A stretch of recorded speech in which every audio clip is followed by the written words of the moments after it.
Salam, mərhəmatınız xeyir olsun. Ekspert rəyi efirdədir. Bugün bizim maraqlı bir mövzumuz var. Əməyin mühafizəsi sahəsində qəbul edilmiş standartlar, yeni standartlar haqqında danışacağıq. Əslində bu proses bir müddətdir davam edir və artıq 160-dan çox, bir qədər də dəqiqləşdirsək, 170-ə yaxın hətta standart qəbul edilib. Bu standartların mahiyyəti nədən ibarətdir? Standartların qəbul edilməsində məqsəd nədir? Onun cəmiyyətimizə, əməyin mühafizəsi sahəsinə, işçilərin hüquqlarının müdafiə olunması baxımından əhəmiyyəti nədən ibarət olacaq? Bu haqda danışacağıq və mən bugünkü qonağımızı təqdim etmək istəyirəm. Dövlət Əmək Müfəttişliyi Xidmətinin tabeliyindəki Əməyin Mühafizəsi Mərkəzinin İdarə Heyətinin sədri Vüsal Məmmədov bugün qonağımızdır. Vüsal müəllim, salamlayırıq sizi. Xoş gəlmisiniz. Xoş gördük. Çox sağ olun ki, bizə vaxt ayırdınız bu vacib mövzuda bizim tamaşaçıları məlumatlandırmaq üçün və bu standartlar haqqında suallarımız var, çoxdur, amma əvvəlcə istərdim ümumiyyətlə əməyin mühafizəsi mərkəzi haqqında məlumat verəsiniz. Bu mərkəzin fəaliyyəti nədən ibarətdir və 2025-ci ili necə başa vurmasınız, hansı işlər görülüb, bu haqda tamaşaçılarımıza məlumat verək. Əlbəttə, bildiyiniz kimi əməyin mühafizəsi mərkəzi Dövlət Əməkdaşlıq Xidmətinin tabeliyində yaradılan yeni bir mərkəzdir. Yəni bu mərkəzin də yaradılmasında əsas məqsəd müvafiq fərmanla ki, təsdiq olundu 2023-cü ildə. Əsas məqsəd ondan ibarət idi ki, ümumiyyətlə əməyin mühafizəsi sahəsində təlimlərin, iş yerlərinin attestasiyasının keçirilməsində, eyni zamanda işə götürənlərə bu və ya bu istiqamətdə digər sahələrdə metodiki və texniki dəstəyin göstərilməsi, eləcə də laborator xidmətlərinin göstərilməsi məqsədi ilə müasir tələblərə uyğunlaşdırılmış bir formada yaradılan bir mərkəz idi. Ötən illər ərzində biz fəaliyyətimizi sırf bu istiqamətdə qurmağa çalışmışıq və deyə bilərəm ki, 2025-ci il ərzində biz həm təlim və maarifləndirmə istiqamətində bir çox tədbirlər həyata keçirmişik. Bir neçə bununla bağlı layihələrimiz olub, bununla bağlı indi biz belə deyək, detallı məlumatlar verəcəyik. Yəni, əsas istiqamətimiz əməyin mühafizəsi, əmək qanunvericiliyi sahəsində işə götürən və işçilərin bilik və bacarıqlarının artırılması, iş yerlərində sağlam təhlükəsizlik və şəraitinin yaradılması istiqamətində bizim də belə deyək, işə götürənlərə həm müasir tələblərə uyğunlaşdırılması tərəfindən, həm yerli qanunvericiliyə uyğunlaşdırılması baxımından bir metodiki dəstəyin göstərilməsi idi. Bir neçə istiqamətlər üzrə bizim təlimlərimiz oldu 2025-ci il ərzində. Bununla bağlı ilk öncə deyə bilərəm ki, və bir çox bizim belə deyək, dövlət və özəl qurumlarla tərəfdaşlıq çərçivəsində ötən illər ərzində biz bilirsiniz ki, Beynəlxalq Əmək Təşkilatının əsas fundamental konvensiyası olan 155 sayılı əməyin gigiyenası haqqında konvensiya ratifikasiya olundu və bu ratifikasiya çərçivəsində qanunvericiliyin uyğunlaşdırılması prosesi getdi və bizim də burada belə deyim bir öhdəliyimiz var idi ki, bunun təlim və maarifləndirmə tərəfindən, yəni dövlət tərəfindən görüləcək tədbirlərimiz var idi ki, burada biz həm sosial tərəfdaşlarımızla bir yerdə, eyni zamanda da burada maraqlı qurumlarla birgə maarifləndirmə tədbirlərimizi həyata keçirdik. Bir istiqamətimiz bizim icbari sığorta ilə bağlı idi ki, istehsalatda bədbəxt hadisələr və peşə xəstəlikləri nəticəsində peşə əmək qabiliyyətinin itirilməsi hallarından icbari sığorta qanunvericiliyi, bundan bağlı bilirik ki, bizim Əmək və Əhalinin Sosial Müdafiə Nazirliyinin mərkəzləşdirilmiş bir elektron informasiya sistemi var və bizim bütün görəcəyimiz bir belə deyək ki, əsas istiqamətlərdən, prioritet istiqamətlərimizdən biri də elektron sistemlər üzərindən aparılmış təhlillər nəticəsində üzə çıxan əsas belə deyək ki, problemlərin və əsas hissələrin düzəldilməsi üçün, köməklisi üçün. Problem nədir? İstehsalatda bədbəxt hadisələrdən icbari sığorta bir mexanizmi var. Yəni işə götürən işçini işə götürərkən dərhal onun həm də icbari sığortasını, istehsalatda bədbəxt hadisələrdən icbari sığortasını təmin eləməlidir. Biz bunu elektron sistemlər üzərindən nəzarətini aparırıq və ilk öncə bizim görəcəyimiz tədbir bunun maarifləndirilməsi və işə götürənlər bu sahədə bəzən əksər hissələrdə, məsələn, məlumatsızlıq səbəbindən bəzən görürsən ki, işçilərin bədbəxt hadisələrdən sığortası təmin olunmur ki, bizim bu sahədə onlara dəstək göstərməyimiz önəmi nədir? Nə üçün bu sığortalanmalıdır? Burada işə götürən hansı hüquqlarından istifadə, işçinin hansı hüquqları yaranır burada. Yəni bu istiqamətdə təlimlərimizi davam etdirmişik. İcbari sığorta bürosunun bir Burada yerdə. üzr istəyirəm, bir dəqiqləşdirici sual da verim. Sığorta zamanı sığorta ödənişləri işə götürən tərəfindən ödənilir, yoxsa işçinin öz tərəfindən? Məsələnin də mahiyyəti ondan ibarət ki, işə götürən sığortasını təmin edir. Xeyr, sığorta tam indi sığorta qanunvericiliyində yeni dəyişikliklər gəldi. Artıq dövlət özəl sektor məsələlərində biraz dəyişiklik olacaq, amma sırf özəl sığorta şirkətləri tərəfindən ödənilirdi ki, bu, yəni gələcəkdə istehsalatda əgər iş yerində işlə bağlı hər hansı bir xəsarət və yaxud da peşə xəstəliyinə gətirmə nəticəsində peşə xəstəliyi yaranarsa, o zaman onun bu icbari sığorta mexanizmindən yararlanmaq hüququ olur və bu halda da işə götürən tam burada sığortalanır. Artıq bu sığorta sistemi işə düşür, mexanizm işə düşür və burada sığortanın ödənişi birbaşa sığorta şirkətləri tərəfindən həyata keçirilir. Ola bilər ki, mən sualı dəqiq vermədim. Bir qədər daha aydın verim. Sığorta müqaviləsi bağlanarkən, bax o müqavilədə ilkin ödəniş, sığorta haqqını kim ödəyir? İşə götürən tərəfindən ödənilir. Bəli, işə götürən tərəfindən ödənilir orada.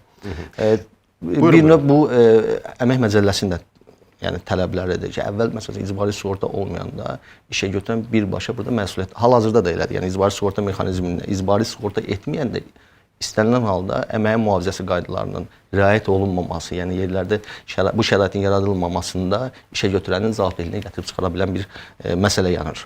Ona görə də bu icbari sığortanın yəni bağlanılması, işçilərin bu sığorta təminatından hər tərəfli təmin olunması həm qanunvericiliyin tələbidir, həm də biz bundan başqa digər bunun hansı özəlliyi, yenə də dediyim kimi işə götürən üçün, işçi üçün hansı hüquqların yaranması ilə bağlı ətraflı təlimlər həyata keçirmişik ki, bu ümumilikdə 31 müəssisə üzrə bu təlimlər həyata keçirildi. 16 təlim var idi, burada 500-ə yaxın işə götürən nümayəndəsi iştirak etmişdi. İkinci bizim təlim istiqamətimizdə təhsil müəssisələri üzrə idi ki, biz bilirik ki, ilkin əməyin mühafizəsi üzrə biliklərimizi biz düşünürük ki, ilk əvvəldən yaranmalıdır bizim artıq təhsil işə başlamamışdan öncə.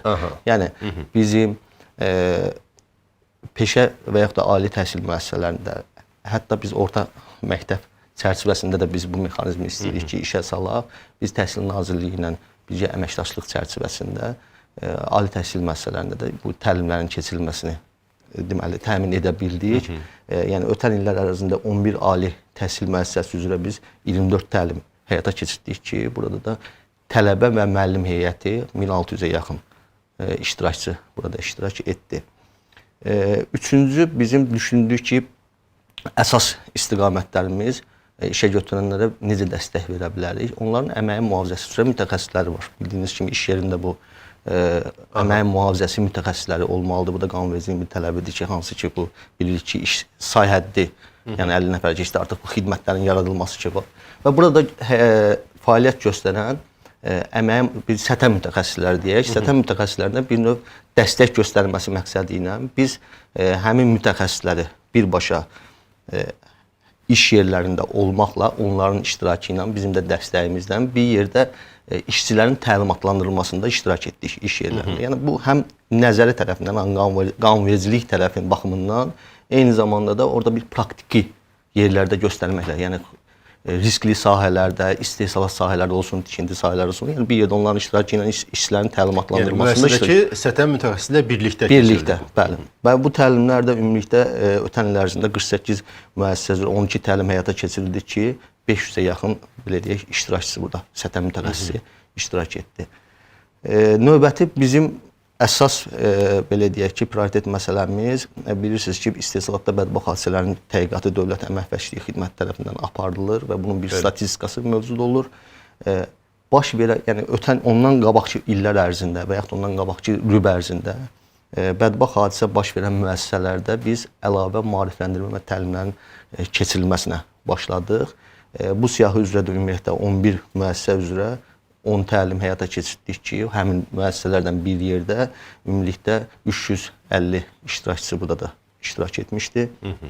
Burada da əsas mövzularımız bizim istehsalatda bədbaxt hadisələr, əməyin mühafizəsi prinsipləri, əməyin mühafizəsi ilə bağlı işə götürən və işçinin vəzifələri sağlam və təhlükəsiz əmək şəraitinin yaradılması üçün əsas prioritet məsələlər idi. Eyni zamanda bu tədbirlərimizi biz ötən illər ərzində deməli icbari qeyd etdiyimiz bu sığorta standartlar üzrə, yəni yeni yaradılan standartlar üzrə də həyata keçirdik. Yəni düşünürük və bu il də düşünürük ki, bu standartların sırf xüsusi hər bir standartın tətbiqi üzrə, yəni iş yerlərində tətbiqi üzrə xüsusi bir təlim proqramlarını hazırlayaq. Standartlara hələ keçəcəyik Vüsam müəllim, amma istərdim bir məsələyə toxunum. Siz bu sadaladığınız tədbirləri biz bilirik ki, indi hal-hazırda ölkədə prioritet istiqamətlərdən biri bütün dövlət strukturları üçün, həmçinin Əmək və Əhalinin Sosial Müdafiəsi Nazirliyi üçün işğaldan azad edilmiş ərazilərdə müəyyən fəaliyyətin həyata keçirilməsidir. Ora öz doğma yurd yuvalarına qayıdan insanlara müəyyən xidmətin göstərilməsidir. Bu istiqamətdə hansı işlər görülüb? Bilirik ki, sizin bu istiqamətdə də müəyyən fəaliyyətiniz var. İşğaldan azad edilmiş ərazilər üzrə ümumiyyətlə biz bu prosesə hətta artıq 2-ci ildir ki, start vermişik və əsas düşünürük ki, bilirik ki, böyük qayıdış proqramı çərçivəsində orada bizim həm həmvətənlərimiz öz yurd yuvalarına qayıdırlar. Eyni zamanda orada yeni iş yerləri yaradılır. Və bizim üçün də bir çağırış oldu ki, bu yeni yaradılan iş yerlərində ilk öncə bizim həmin işçilərin təhlükəsizliyinin qorunması prioritet olmalıdır. Yəni bu bizim belə deyək, vətəndaşlarımız, işçilərimiz, eyni zamanda o iş yerinə sağlam və təhlükəsiz gedib qayıdıb evinə qayıtmalıdır və bu illər ərzində də biz gördük ki, əsas təhlükə burada mina təhlükəsizliyidir. Yəni gözləmədiyimiz risklər idi və bununla bağlı da dəfələrlə biz belə deyək, hadisələrin şahidi olduq. Çox təəssüf. Çox təəssüfdür və biz burada mina təmizləmə agentliyi ilə bir yerdə birbaşa yerlərdə maarifləndirmə proqramlarına başladıq ki, riskli sahələrdə, əsas da belə deyək, tikinti quruculuq işləri gedən hissələrdə və birbaşa yerlərdə biz işğaldan azad edilmiş rayonlarda bir qrafik tərtib elədik. Bunu hər il üzrə tərtib edirik və düşünürük ki, bu ildə bunu biz davam etdirəcəyik. Deməli, həmin ərazilərdə ümumilikdə əməyin mühafizəsi iş yerlərində birbaşa işçilərin eyni zamanda işə götürən nümayəndələri cəlb olundu ki, bu tədbirlərdə dövlət və özəl sektorda daxil olmaqla ümumilikdə 135 işə götürən üzrə 5000-ə yaxın nümayəndəsi tədbirlərdə iştirak etdi. Ümumilikdə tədbirlərimiz hardasa deməli aprel ayından davam etdi, sentyabra qədər biz bu işləri tam regionu əhatə edə bildik. Çox gözəl. İndi isə keçək söhbətimizin əsas mövzusuna. Əməyin mühafizəsi sahəsində qəbul edilmiş dövlət standartları ilə bağlı neçə standart qəbul olub, əgər dəqiq desək və bu standartların qəbul edilməsində əsas məqsəd nədir? Ümumiyyətlə standartın adından bəllidir ki, standart bir çərçivə bir formalaşdırır. Yəni istənilən bizim işimizdə, iş fəaliyyətimizdə bu eyni zamanda da əməyin mühafizəsi ilə bağlıdır. Standartın olması vacibdir. Bu əvvəllər də belə olubdur, keçmişdə də keçmişdə bildiyimiz kimi QOSTlar olubdur, falan olubdur, keçmiş SSR dövründən gedir. İndiki halda yeni bununla bağlı artıq beynəlxalq təcrübədə bir ISO standartları var, yeni standartları var, yəni İngiltərə standartları və yaxud da ki Amerika Birləşmiş Ştatlarına ayrıca bir bundan məşğul olan bir institutları var. Bizdə də bu işlə məşğul olan standartlaşma institutu bilirsiniz və bu çərçivədə bir texniki komitələr fəaliyyət göstərir. Yəni hər sahə üzrə müəyyən bir standartların hazırlanması üçün, beynəlxalq təcrübənin araşdırılması və ölkədə bunun tətbiqi üçün bir komitələr fəaliyyət göstərir. Bu komitələrin də əmək sahəsində texniki komitəyə də sədrliyi Dövlət Əmək Vəzifəçiliyi Xidməti yerinə yetirir. Dolayısıyla yəni biz bu işin birbaşa sədrliyini həyata keçiririk. Bu çərçivədə artıq biz 2024-cü ilə qədər ümumiyyətlə əmək sahəsində 58 standart qəbul olunmuşdu. Amma ötən il biz bu prosesi daha da sürətləndirdik. Çünki burada bir neçə amil əsas rol oynadı. Birincisi 2023-25-ci illər üzrə Milli Standartlaşma Sisteminin beynəlxalq tələblərə uyğunlaşdırılmasına dair dövlət proqramı qəbul olundu və bu dövlət proqramı çərçivəsində həm milli texniki reqlamentlərin yaradılması, eyni zamanda da bu texniki reqlamentdən irəli gələn istinad standartlarının hazırlanması bir növ bir tapşırıq olaraq qoyulmuşdu və bununla bağlı bir tədbirlər planı var idi. Bu çərçivədə biz ötən 2025-ci ilin yekununa qədər əlavə olaraq da əmək sahəsində 110 standartın hazırlandırıb. 2024-cü ildə 58 dediniz. 24-cü ilə qədər bəli 58 standart idi və bir il ərzində 110. 110 bəli. Az qala 2 dəfə çox standart qəbul olundu. Bəli, bu prosesi sürəndir və 110 standartı biz hazırlayıb standartlaşma institutuna təqdim elədik. Onlar da dövlət standartı kimi qəbul elədi. Ümumiyyətlə bu standartlar sırf əməyin mühafizəsi, fərdi mühafizə vasitələri, sınaq prosedurları, kimyəvi bioloji amillərin yoxlanılması, bir növ yəni laborator sınaq deməli əməliyyatları ilə bağlı bu standartlar idi. Eyni zamanda burada iş yerlərinin attestasiyasının aparılması üçün zəruri olan standartlar idi ki, bunu biz dövlət standartı kimi qəbul elətdirə bildik, belə deyək, hazırlayıb yekunlaşdıra bildik. Və növbəti il üçün də bir də onu qeyd edeyim ki, sırf burada istinad standartlarından söz açmışkən, yəni biz bununla bağlı bu dövlət proqramı çərçivəsində fərdi mühafizə vasitələrinin təhlükəsizliyi haqqında texniki reqlamentində ilkin layihəsini hazırladıq. Yəni xidmət tərəfindən bu hazırlandı və aidiyyəti orqanlara da göndərildi bu qərar layihəsi. Yəni normativ hüquqi akt layihəsi olacaq ki, artıq bu normativ hüquqi aktdan irəli gələn istinad standartları bir növ məcburi olacaq artıq. Hələ ki biz bunu belə deyək, biz ilkin təlim, maarifləndirmə hissəsində bir növ iş yerlərində tətbiqini zəruri hesab edirik. Çünki bunun yenə də dediyimiz kimi iki əsas hissəsi var. Bir, işə götürənin yəni sağlam təhlükəsiz əmək şəraitinin yaradılması istiqamətində hansı ki öhdəliyi var, onun əlində bir sənəd olur. Hazır bir standartdır. Artıq hansısa bir məsələni belə deyək, çox da düşünməyə, çox da fikirləşməyə, bunu necə edim, hansı qaydada edimə ehtiyac yoxdur. Yəni standart bunun hər bir addımını deyir. Yəni tətbiq sahəsi nədir, əhəmiyyəti nədən ibarətdir bunun, bu standartın tətbiqi nəticəsində siz nə əldə edəcəksiniz burada? Həm məhsulları baxımından, həm belə deyək, özəl sektordan yəni işə götürən əsas məqsədi burada nədir? Hansısa iş fəaliyyətində bunun bir növ maliyyə gəlirlərinin artması, imicinin artması, bu standartların təhlükəsiz bu işçinin burada işləməsi üçün və yaxud da ki, hansısa məhsulun təhlükəsiz qaydada istehsala, ixraca gedib yekunlaşana qədər bir çərçivə formalaşdırır, belə bir növ deyək. Vüsal müəllim, yəqin ki, tamaşaçılarda da bu sual yaranır. İstəyərəm bu sualı verim. Nə üçün vacibdir bu standartlar? Yəni, indiyə kimi bu standartlar yox idi. Amma bu istiqamətdə əməyin mühafizəsi ilə bağlı müəyyən fəaliyyət həyata keçirilirdi. Azərbaycan qanunlarına uyğun müəyyən işlər görülürdü. Bəs nə üçün standart mütləq olmalıdır? Standartın olması ümumiyyətlə yenə də belə təkrarçılıq kimi olmasın, həm idarə etmə prosesində, yəni bir növ müəssisənin, bir müəssisə götürək, bu müəssisənin planlaşdırdığı işi icra edib, yoxlayıb və sonradan təkmilləşdirmə prosesində standartların olması vacibdir. Çünki hər bir addımın atılmasında birinci sual olur ki, bunu hansı qaydada etməliyəm? Bunu necə etməliyəm? Bax, standartın olması bu tərəfdən vacibdir. Yəni, o standart bu ilk növbədə işə götürənlərə bir instrument rolunu oynayır. Bəli. Və yol xəritəsi rolunu oynayır, belə demək mümkündürsə. Və bu üzrə, bu sənəd üzrə dəqiq bilir ki, hansı işlər görülməlidir, hansı nəticələr əldə edilməlidir. Düzdürmü? Düz anlamışam. Düzdür və ən belə deyək, biraz da sadələşdirsək prosesi. Məsəl üçün, işə götürən vəzifəsidir ki, işçini fərdi mühafizə vasitəsi ilə təmin etsin.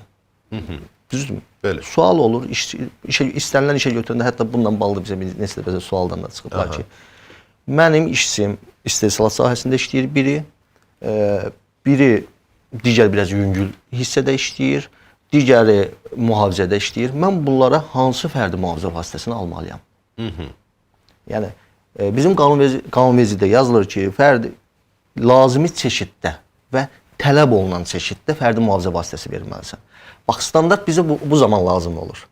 Standart artıq orada deyir ki, hansı işçiyə, hansı keyfiyyətdə, hansı parametrlərdə fərdi mühafizə vasitəsi verməliyik? O zaman bu bizim əlimizdə alətdir. Misalla bir qədər dəqiqləşdirək Vüsal müəllim. Tutaq ki, hər hansı bir tikintidə çalışan, hər hansı bir işçi üçün başa qoyulan o dəbilqələr var. Kaska, bəli. Bax, bu dəbilqələrin, bu kaskanın standartda necə qeyd edilir ki, bu hansı standartlara uyğun olmalı? Yəni orada materiallar qeyd edilir, ölçülər, yoxsa onun müəyyən bir möhkəmliyi, bərkliyi, bunlar necə qeyd olunur? Deməli, bütün standartlarda ümumi bir struktur var. Yəni formalaşmış bir struktur var. Yəni standartda bunun tətbiq sahəsi göstərilir, normativ istinadları göstərilir, parametrləri göstərilir və hansı hissələrə, nələrə şamil olunur, nələrə şamil olunmur, bu hissələr dəqiq verilir. Qeyd etdiyiniz hissə ilə bağlı, fərdi mühafizə vasitəsi ilə bağlı bizim çoxlu sayda elə deyək ki, sırf fərdi mühafizə vasitələrindən 65-dən yuxarı istinad standartımız var. Həmin bu bizim təsdiq elədiyimiz standartlar içərisində. Burada dediyiniz o kaska ilə bağlı sırf belə deyək də dəqiqliyə getsək, standartın tələblərində nə göstərilir? Yəni bu işçi hansı hündürlükdə işləyirsə, hansı tikinti sahəsində işləyirsə, bəzən olur ki, məsələn, hündürmə dərvəli tikinti sahəsində işləyir, bəzən bu adam, məsəl üçün deyirəm, iş yeri elədir ki, ancaq tutaq ki, 1.8 metrdən, yəni bizim qanunvericilikdə 1.8 metrdən yuxarı hündürlükdə işlər ki, sayılır. 1.8 metrdən yuxarıda işləməyəcək bu. Və yaxud da ki, bunun işlədiyi sahədə hündürlükdən düşmə ehtimalı, hansı hündürlükdən düşmə ehtimalı bir risk yarada biləcək amil varsa, standartda bunlar dəqiq göstərilir. Filan hündürlükdən tutaq ki, kaskadır. Bu kaskanın keyfiyyəti, bunun plastiki bu belə olmalıdır, qalınlıq bu olmalıdır, bunlara tab gətirməlidir. Onun içərisi belə olmalıdır, ölçüləri bu formada olmalıdır. Eyni zamanda da bizim o standartların içində bunun bir sınaq prosedurları var. Yəni bir standart deyir ki, bu ölçüdə olmalıdır, bu tələbdə olmalıdır. İkinci bir standartımız deyir ki, bunu necə biz sınaqdan keçirməliyik. Artıq bax bu bayaq dediyimiz sınaq prosedurları bunu özündə ehtiva eləyir. Bu artıq bizim laboratoriya üçün lazım olan məhsuldur. Bir növ də bu gələcəkdə həm deməli ölkədə istehsal olunan, eyni zamanda da ölkəyə ixrac olunan məhsullara da şamil olunacaq artıq. Tutaq ki, bir sahibkar istehsal eləyirsə bunu, bunun əlində bu standart məcbur olacaq ki, sənin istehsal elədiyin bunlara bu kriteriyalara uyğun olmalıdır, bəli. Bizim bu texniki reqlamentdən irəli gələn, eyni zamanda standartdan irəli gələn məsələlərin yekununda biz bunu əldə edə biləcəyik. Və burada da əsas məqsəd dediyimiz kimi, gələcəkdə bizim işçilərimizin istifadə elədiyi, yəni işə götürənlərimiz onsuz da bunu alır, bu xərci çəkir.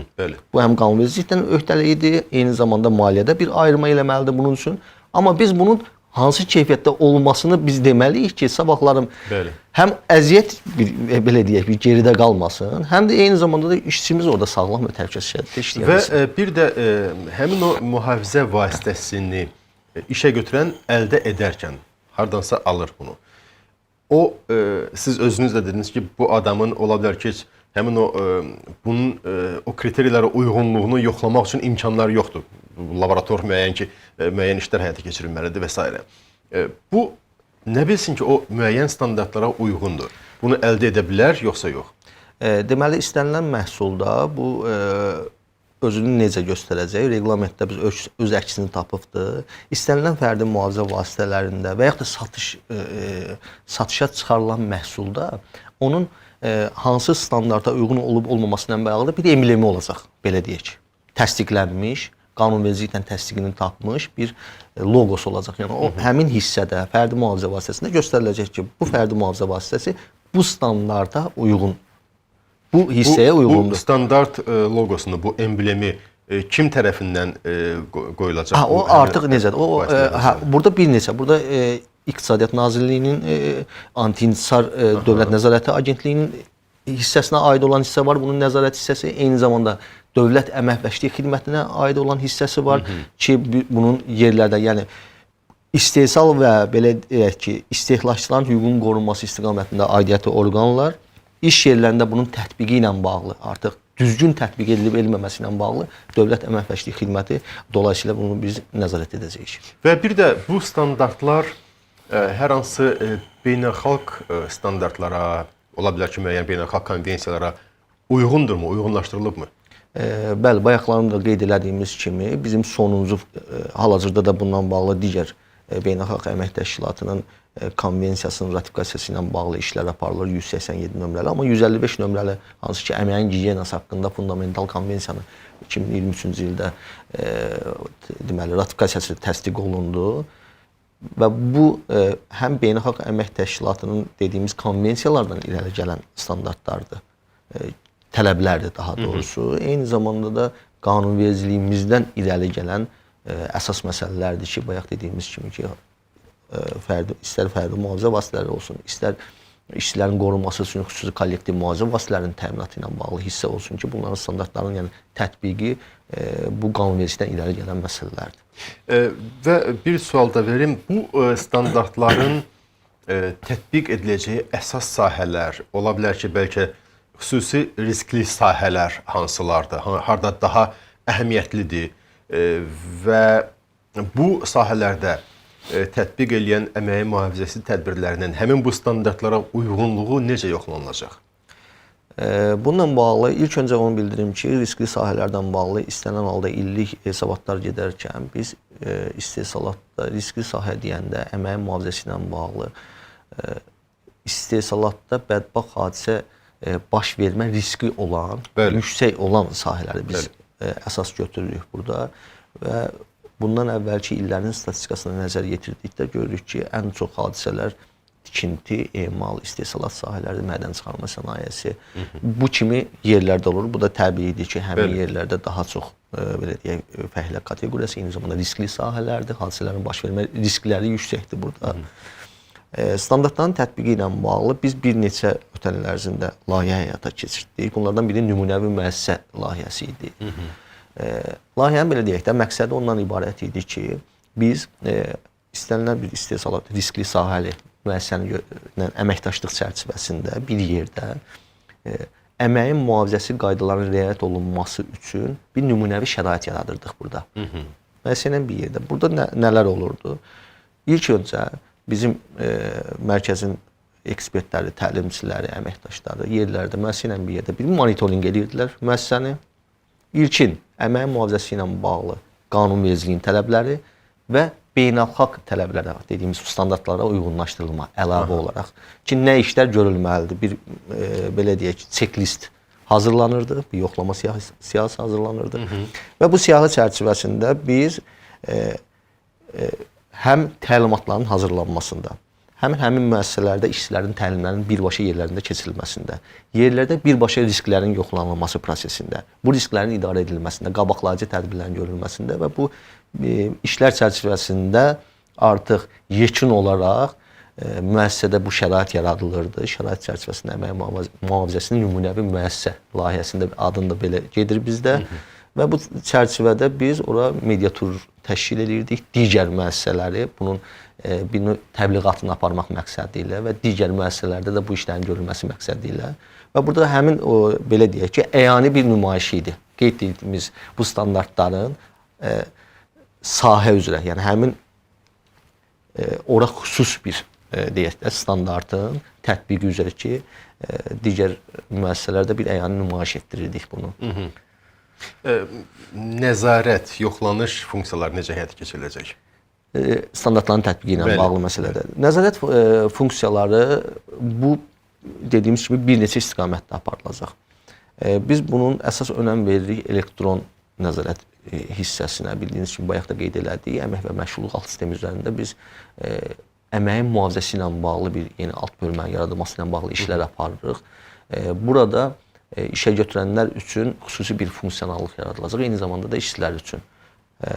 Bütün keçdikləri təlimlərin, tətbiqi etdikləri standartların hamısını həm özləri bir növ bir elektron müşahidə apara biləcəklər, eyni zamanda da dövlət nəzarəti baxımından bizim əlimizdə bir belə deyim resurs yaranacaq. Və yaranmış resurs arasında sistem özü müəyyən edib, özü də məlumat verəcək ki, məsələn, sizin filan sahələrdə, yəni istədiyimiz də budur gələcəkdə ki, filan risklər var və bu risklərin qarşısının alınması üçün siz bu tədbirləri görməlisiniz. Əlavə də bir müddətdə, hətta onun bir metodiki dəstəyi də veriləcək onlara ki, bunu necə görməlisiniz, necə etmək olar bunu. Aydındır. Və bir də sonuncu sualım, artıq Yeni ildəyik, 2026-cı ildəyik. Bu il bu istiqamətdə hansı işlər həyata keçiriləcək, planınız nədir, məqsədiniz, hədəfləriniz nədir? Bu ildə biz düşünürük ki, təlim və maarifləndirmə hissəsində prosesləri biraz da genişləndirək. Eyni zamanda biz bizim beynəlxalq əməkdaşlıq çərçivəsində bir sıra qurumlardan ötən il müəyyən bir işlərə start verilmişdi ki, müəyyən dövlətlərdən, bu istər qardaş Türkiyə Respublikası ilə olsun, istər bir neçə ölkə ilə, yəni Cənubi Koreya ilə bizim görüşümüz oldu. Sonra bizim Böyük Britaniya müvafiq institutları ilə biz ilkin danışıqlar aparmışıq və bu il ilk növbədə bu beynəlxalq əməkdaşlıq məsələsinin genişləndirməsini düşünürük. Eyni zamanda təlim və maarifləndirmə, işçilərin sertifikatlaşdırılması hissəsində proseslərin, belə deyim, genişləndirilməsini planlamışıq. İş yerlərinin attestasiyasının aparılması istiqamətində biz bu istiqamətdə də biz baş start vermişdik artıq bu prosesə. İlkin laborator avadanlıqların alınması falan, laboratorların qurulması istiqamətində və bu il də istəyirik ki, bu işi biz yekunlaşdıraq, müasir laboratorların qurulması istiqamətində prosesimizi yekunlaşdıraq. Eyni zamanda da gördüyümüz işlərlə bağlı, belə deyim, mütəmadi həm mədəniyyətin formalaşdırılmasında nəticə etibarilə və əsas da məqsədimiz istehsalatda baş verən bədbaxt hadisənin, xüsusilə də ölüm hallarının azalmasıdır. Çox vacib bir məsələyə toxundunuz. Mədəniyyətin formalaşdırılması, bu sahədə artıq müəyyən bir vərdişlərin formalaşdırılması çox vacibdir. Məncə bu yaransa bizim bu əmək mühafizəsi ilə bağlı işlərimiz daha uğurlu olar və bədbəxt hadisələrin də sayı minimuma inmiş olar. Çox sağ olun Vüsal müəllim, sizə təşəkkür edirik və bu ildə qarşınızda qoyduğunuz bütün məqsədlərə çatmaq arzulayırıq, uğurlar arzulayırıq. Çox sağ olun, təşəkkür edirəm. Xatırladım ki, bizim bugünkü qonağımız Dövlət Əmək Müfəttişliyi Xidmətinin tabeliyindəki Əməyin Mühafizəsi Mərkəzinin İdarə Heyətinin sədri Vüsal Məmmədov idi. Bizim müzakirəmiz burada yekunlaşır. Sağ olun, sağlıqla qalın.